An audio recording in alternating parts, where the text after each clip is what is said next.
In this video, I'll answer 3 common DIY upholstery questions about using battings in natural upholstery. One question I hear a lot is, do I have to use batting in my upholstery project? To answer this, it helps to know the functions of batting. 1, it minimizes friction, and 2, it serves to soften the edges and fill out the corners of your upholstery or cushion. Here you can see how the batting has helped create a nice full and professional look for this cushion. Here's an example of a cushion that does not have batting. The outer upholstery fabric is in direct contact with the foam inside, so the friction that occurs with everyday use is going to cause both the fabric and the foam to wear out more quickly. You can see that the corners are puckered where a batting would be filling this out, giving a nice, plump, clean look. So it's a good idea to always use batting in your upholstery project because it extends the life of your fabric and foam and creates a more professional look. The next question is, can I use a wool batting without the thin spun backing? This question refers to the premium wool batting that we sell in our online shop at naturalupholstery.com.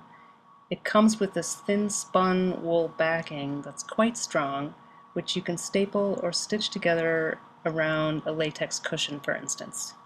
Because wool batting has a way of sticking to everything it touches, it also makes it easier to handle than batting without a backing.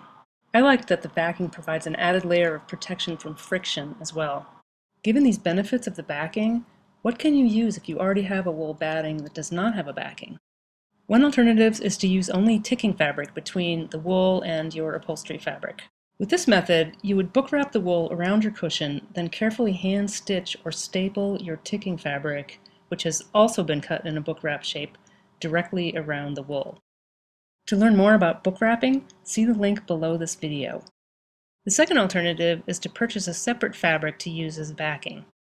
Look for a very lightweight fabric that won't create extra bulk, like this silk gauze, which is strong enough to stitch or staple and also doesn't stretch too much.